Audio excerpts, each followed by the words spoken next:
요양보호사 자격증 한 번 시험으로 끝내기 라니 생각 요양보호 수업입니다. 오늘은 치매 대상자의 석양 증후군 그런 행동을 보일 때 돕는 방법에 대해서 설명을 드리겠습니다. 그러면 석양 증후군이 무엇인지에 대해서 설명을 드리겠습니다. 석양 증후군이라는 것은 보통 낮에는 유순하다가도 저녁 8시나 9시가 되면 갑자기 침대 밖으로 뛰쳐나오거나 옷을 벗고 방을 서성이거나 문을 덜그덕거리고 바닥을 뒹굴고 침대 위로 뛰어서 오르는 등의 행동을 하는 것을 말합니다. 그래서 보통 이런 증상이 나타나는 것은 보통 대상자들이 생활에 변화가 있을 때, 그래서 주의 집중 기간이 짧아지고 현실이 자신을 고통스럽게 생각해서 더욱 충동적으로 나타날 수가 있습니다. 그래서 이럴 때 대체적으로 보시면 우리는 충분한 대상자와 해질녘이 되면은 충분한 시간을 가지고 치매 대상자와 함께 있을 수 있도록 하고요. 그리고 치매 대상자가 좋아하는 소일거리를 주거나 애완동물과 함께 즐거운 시간을 갖도록 하는 것이 좋습니다.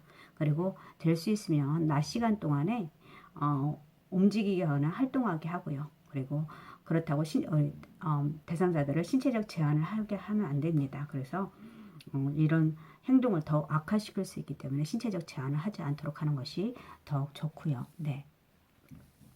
그러면 돕는 방법을 보시면 대상자들이 좋아하는 인형이라든지 애완동물, 익숙한 소리를 듣고야 하거나 좋아하는 일을 하는 것에서 위안을 받을 수가 있습니다. 그리고 요양보호사는 치매 대상자를 관찰할 수 있는 곳에서 활동을 하고 친구가 되어줄 수 있도록 하는 것이 좋고요.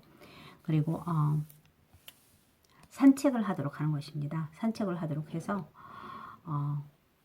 우리가 산책을 하면서 맑은 공기를 통해서 정신을 맑게 하고 대상자의 들뜬 마음을 가라앉을 수가 있고요.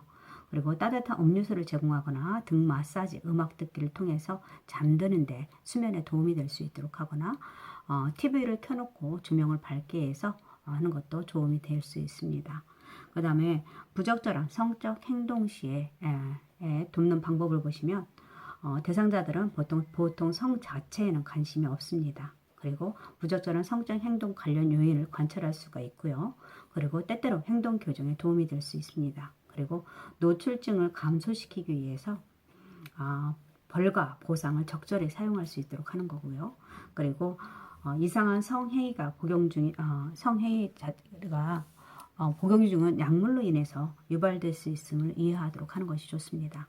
그리고 돕는 방법에서 보시면 의복의 불편함으로 인해서 대소변을 보고 싶은 욕구가 있는지를 먼저 확인하는 것이 좋습니다. 그리고 옷을 벗거나 성기를 노출한 경우에는 당황하지 말고 옷을 입혀주시고요. 그리고 치매 대상자가 성적으로 부적절한 행동을 할 때는 즉각 멈추지 않으면 치매 대상자가 좋아하는 걸 가져간다고 경고하고 하는 것도 도움이 될 수 있습니다. 예, 이렇게 해주시는 거 좋고요. 대상자들이 대상자가 성적으로 관심을 보인다면 이제는 공공장소에 가는 것을 삼가하고 방문객도 제한해서 사고를 예방하는 것이 좋습니다. 그리고 심한 경우에는 시설장이나 간호사 등에 보고하는 것이 좋겠죠. 네. 그 다음에 치매 대상자와의 의사소통이 있습니다.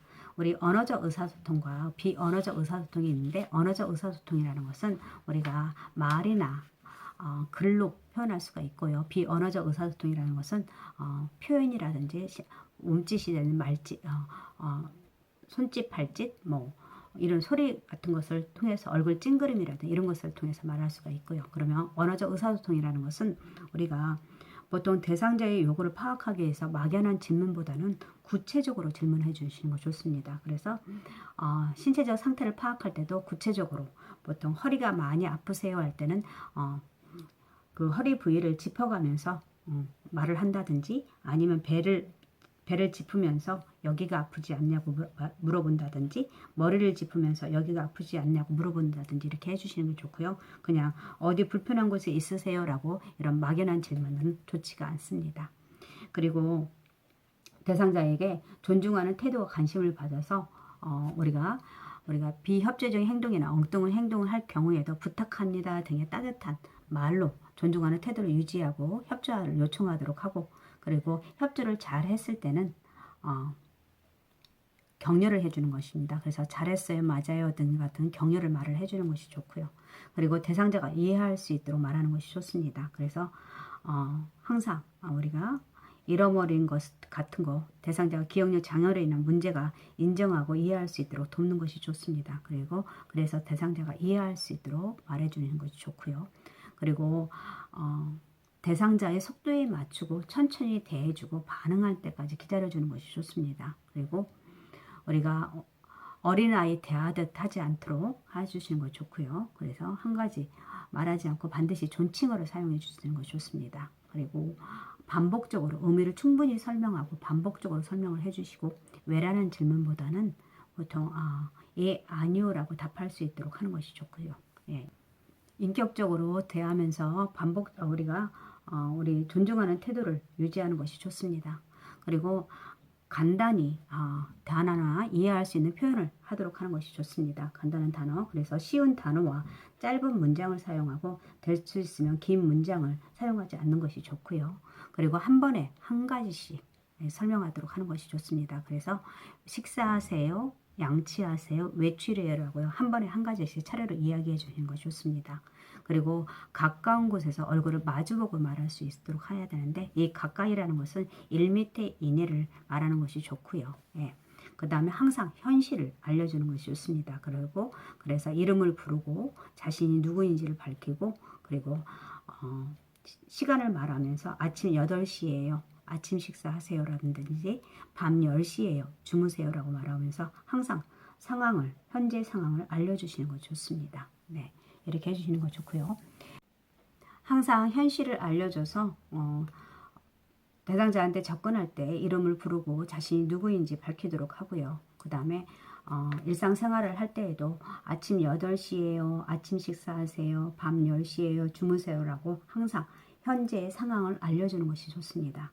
그리고 일상적인 어휘를 그래서 유형어라든지 외래어를 사용하지 말고 일상적인 어휘를 사용하고 필요하다면 고향 사투리로 말로 걸어가는 것이 좋은 방법일 수가 있습니다. 그리고 과거를 회상하기 유도하는데 기억을 회상하면서 대화를 이끌어가는 것이 대상자의 인지기능 유지라든지 심리적 안정면에서 도움이 된다고 합니다. 이게 언어적 의사소통에서 우리가 할 수 있는 요양보호고요. 그 다음 비언어적 의사소통에는 대상자에게 우리가 비언어적 의사소통을 사용할 때 신체적 언어 사용 시에 유의사항이 있습니다. 그래서 보시면 보통 정면에서 마주보고 이야기하도록 하고 눈높이에서 맞추고 이야기하고 그리고 눈높이를 맞추기 위해서 약간 무릎을 구부리는 자세도 괜찮습니다. 그리고 치매 대상자가 위협적으로 느끼는 자세를 취하지 않는 것이 좋고요.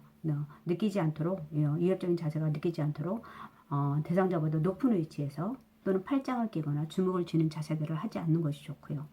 그리고 치매 대상자에게 관심을 보이면서 미소를 짓는다든지 손을 잡는다든지 터치 같은 것들 그리고 치매 대상자에게 접근할 때 앞에서 다가가고 뒤에서 다가가지 않도록 하는 것이 좋습니다. 그래서 보시면 우리가 첫 번째로 비언어적 의사소통에서 우리가 먼저 대상자를 얘기할 때는 손짓, 발짓 또는 소리를 사용하도록 하는 것입니다. 그래서 귀가 잘 안 들리는 대상자에게 손짓, 발짓으로 표현하고 눈이 잘 안 보이는 대상자에게는 말과 함께 소리로 표현할 수 있도록 하는 것이 좋습니다. 네. 그리고 신체적인 접촉을 사용하도록 하겠습니다. 신체적인 접촉. 예. 그래서 신체적인 접촉을 해서 눈을 맞추고 미소 짓고 부드럽고 따뜻하게 손을 감싸준다거나 아니면은 신체적 접촉을 통해서 대상자가 기분을 이해하고 있다는 것을 표현할 수 있도록 하는 것이 좋고요. 치매 대상자의 비언어적인 표현 방법을 관찰하는 것이 굉장히 중요합니다. 그래서 우리가 얼굴 표정이라든지 신체 움직임, 눈빛, 손과 몸의 움직임 등을 알아주는 것이 좋겠죠. 그리고 필요하면 글로 써서 의사소통을 할 수 있도록 하고 이럴 때 반드시 주어를 포함해 줘야 되고요. 요점을 명확하게 간결하게 써서 해야 되고 그리고 긴 대화는 피하도록 하는 것이 좋습니다. 그리고 언어 이외에 다른 신호를 말과 함께 사용하도록 하는 것이 좋습니다. 그리고 먼저 신호를 보여주고 나서 대상자가 따라하게 한다든지 뭐 이런 것들 그리고 대상자의 행동을 너무 복잡하게 해석하지 않고 대상자가 이해하는 것은 요양보호사가 이해하는 것과 다를 수가 있습니다. 그렇기 때문에 치매 대상자의 신체적 언어가 대상자의 의도를 전부 대변하는 것이 아닐 수도 있기 때문에 복잡하게 해석하지 않도록 하는 것이 좋습니다. 그래서 오늘은 언어적 의사소통과 비언어적 의사소통에 대해서 알아봤고요. 이제 문제풀이로 하도록 하겠습니다. 우리가 이제 26번부터 35번까지 1교시 문제를 다 풀어보도록 하겠는데, 첫 번째 문제를 보시면 대상자의 영양관리 방법으로 옳은 것은 이라고 되어 있네요. 음식이 뜨거울 때 간을 맞추지 않는다. 이거 맞는 말이죠. 음식이 뜨거울 때 간을 맞추게 되면 몰라서 짠맛을 제대로 느낄 수가 없기 때문에 음식이 뜨거울 때 간을 맞추지 않는 것이 좋고요. 과일류는 너무 자주 섭취하지 않도록 한다는 게, 과일류는 하루에 1회 이상 섭취할 수 있도록 하고요. 철분 흡수를 돕기 위해서 비타민 D를 섭취한다. 이 비타민 D를 같이 섭취해야 되는 것은 칼슘입니다. 그래서 칼슘이 좋고요. 철분 흡수를 돕기 위해서는 보통 뭐가 좋냐면 비타민 C, 비타민 C가 좋겠네요.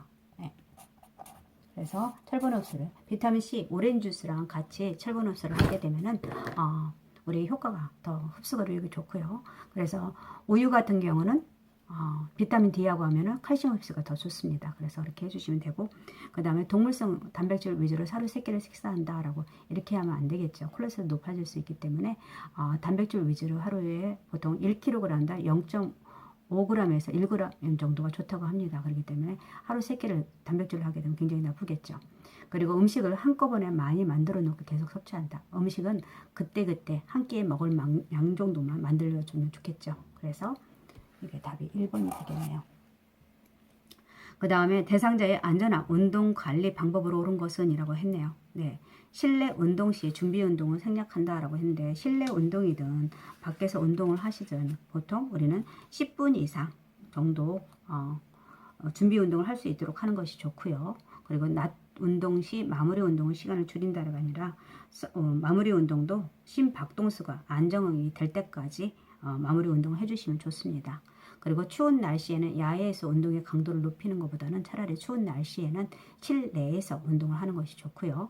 그 다음에 현재 복용 중인 약물을 확인한 후에 운동하게 한다라고 되어 있습니다. 그래서 이게 답이 되겠네요. 그리고 고강도의 운동으로 시작해서 저강도의 운동으로 마무리한다라고 했는데, 보통 운동은 저강도조에서 시작하는 것이 좋고요. 그리고 너무 빠르게 움직인다든지 그런 것들은 동작은 금지해야 됩니다. 그래서 서서히 운동량을 증가시킬 수 있도록 하는 것이 좋고요. 그래서 답은 4번이 되겠네요. 네.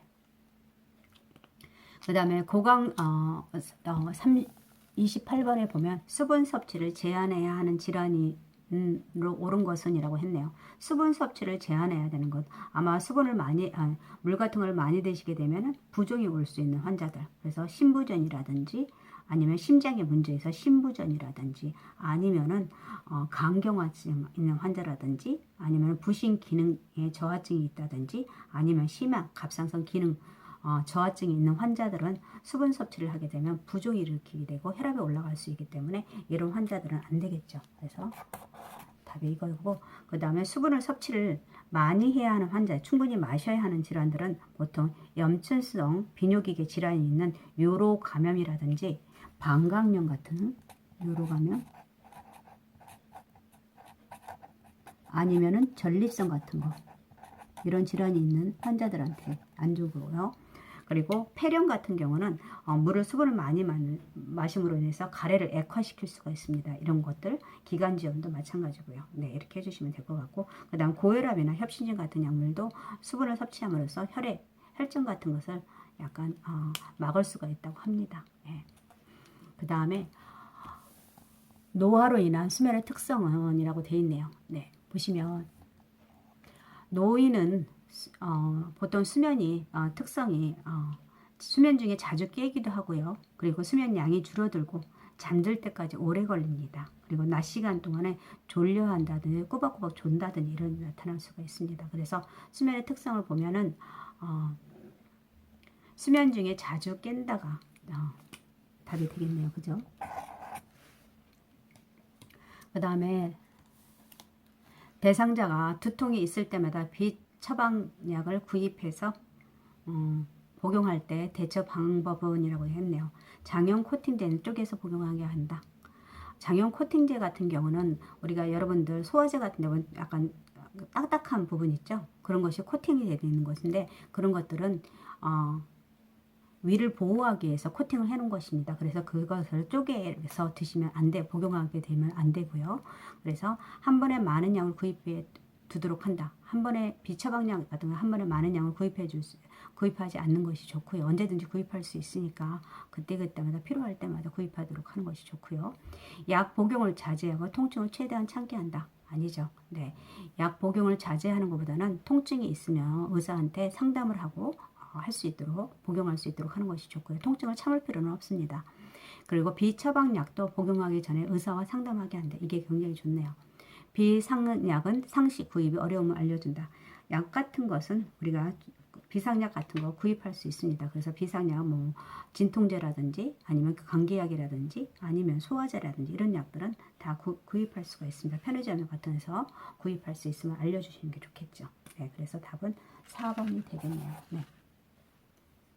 그 다음에 31번 보시면 65세 이상 노인에게 매년 1회 권장하는 예방접종, 그러니까 이것은 인플루엔자겠네요. 매년 1회 한번 우리가 가을 보통 9월부터 시작한다고 하니까 그때부터 매년 1회 한 번 정도 권할 수가 있죠.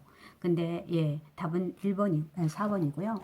그리고 65세 이상 노인에게 권장할 수 있는 예방 접종들이 있습니다. 보통 파상풍이고요. 인플루엔자, 폐렴구균, 그 다음에 디프테리아 이런 것들은 권하고 있습니다. 32번을 보겠습니다. 32번은 장기 요양 기관에서 사례 회의를 하는 목적으로 옳은 것은 이라고 되어 있습니다. 이 사례 회의는 보통 대상자의 상황과 제공되는 서비스에 대해 점검하고 평가하는 것, 그러니까 대상자를 중심으로 대상자와 관련된 것을 회의를 하는 것입니다. 그래서 대상자의 욕구에 맞는 서비스를 제공하기 위한 회의라고 볼 수 있고요. 그래서 이것은 서비스의 질을 높이고 그리고 대상자의 필요한 정보 교환이라든지 목표를 공유해서 질 높은 서비스를 제공하기 위해서 하고요. 그리고 대상자의 서비스 제공 계획의 타당성을 검토하고 서비스 내용을 조정하기도 합니다. 그리고 대상자와 관계된 직종들의 역할분들을 명확하게 위해서 하고 있습니다. 그래서 보시면 사례 회의를 하는 목적으로 옳은 것은 이라고 되니까 서비스의 질을 지속적인 관리가 답이 되겠네요. 그리고 요양보호사들의 복리후생, 요양보호사의 근무평가, 업무와 관련된 의무교육 실시, 기간 중의 서비스 계획 수립, 이것들은 원래 회의가 되겠네요. 네. 그래서 답은 3번이 되겠네요. 그 다음에 요양보호사의 업무 보고 방법으로 옳은 것은 해야 하네요. 그래서 보고는 가능한 한꺼번에 보고한다고 했는데 그때마다 할 수 있도록 하고요. 보고 내용이 중복되지 않게 한다. 이거 좋네요. 상황이 급할 때는 서면 보고가 아니라 구두 보고를 먼저 하시고, 그리고 주관적인 경험을 바탕으로 보고한다가 아니라 객관적인 사실을 보고하도록 하고요. 네. 그리고 자료 보존이 필요할 때는 구두 보고보다는 서면 보고가 낫겠죠. 그래서 답은 내용이 중복되지 않도록 한다. 그래서 우리가 객관적인 사실을 가지고 육하 원칙에 따라서 신속하게 보고할 수 있도록 하고, 보고할 때 내용이 중복되지 않도록 하는 것이 가장 좋습니다. 그리고 34번을 보시겠습니다. 34번은 임종을 앞둔 대상자가 같은 동작을 반복하며 불안정한 상태를 보일 때 대처 방법은 이라고 되어 있네요. 네. 이럴 때 진정제를 투여한다. 큰 소리로 대화한다. 옆에 머물며 손을 잡아준다. 그리고 고개를 옆으로 돌려준다. 동작을 반복하지 못하도록 억제한다 라고 되는데, 이럴 때 대상자가 불안정한 행동을 보일 때는 이마를 가볍게 문질러 준다든지 아니면 음악을 들려준다든지 해서, 아니면 손을 잡아준다든지 이런 식으로 해주시는 게 좋고요. 그리고 진정제 같은 것은 보통 투여하지 않는 것이 좋습니다. 네. 그리고 큰 소리로 대화하는 것보다는 부드럽고 자연스럽게 이야기하는 것이 좋고요. 고개를 옆으로 돌려주는 것은 대상자들이 가슴에서 돌 구르는 가래 끓는 소리가 들릴 때 가래 같은 것을 고개를 옆으로 돌려서 객단 같은 것들이 배액이 잘 되도록 하기 위해서 고개를 옆으로 돌려주고요. 동작을 반복하지 않도록 억제하는 것은 좋지가 않습니다. 그래서 옆에 머물면서 손을 잡아준다. 이게 되겠네요. 그 다음에 임정환 대상자의 사후 관리 방법으로 옳은 것은 이라고 되어 있네요. 의치를 제거해 둔다. 요양보호사가 튜브나 장치를 제거한다. 그리고 분비물이 배출되게 옆으로 눕힌다. 시트로 대상자의 얼굴을 발끝까지 덮는다. 그리고 눈이 감기지 않을 경우 꺼즈를 적셔서 눈이 올려놓는다. 이건 맞죠? 네, 눈이 감기지 않을 때는 이렇게 해주시는 게 좋고요. 의치 같은 경우는 보통 대상자라든지 대상자가 아니라 우리 보호자들한테 이것을 빼도 되는지 물어봐가지고 우리가 끼워줄 수 있도록 하고 우리가 마음대로 제거해주면 안 됩니다. 그래서 끼는 게 좋은지 장치를 하는 게 좋은지 아니면은 제거를 해주는지 물어보고 나서 해야 되고 요양보호사가 튜브나 장치를 제거하는 것이 아니라 우리는 의료인들이 이렇게 알려서 이거 튜브나 장치를 제거해달라고 말해야 합니다. 그리고 분비물이 배출되어 옆으로 눕힌다. 이것은 아까 가래가 그렁그렁 할 때 우리가 대상자들에게 배출되도록 하기 위해서 옆으로 눕히는 것입니다. 이것은 사후 문제이기 때문에 이건 아니죠. 차라리 우리가 얼굴이 베개를 높여서 머리와 어깨와 머리를 올려주는 것이 얼굴색 변화라든지 입이 벌어지는 것을 예방할 수가 있습니다. 그리고 시트로 대상자의 얼굴까지가 아니라 어깨까지 덮어주는 것이 좋고요. 네, 이렇게 해주시는 게 좋고 오늘은 1교시에 35문제까지 하고 다음 시간에는 2월 20일 문제 본 거 우리 국가고시 봤던 거 올해 실기에 대해서 45문제를 풀어보도록 하겠습니다. 오늘 함께 해주셔서 감사합니다.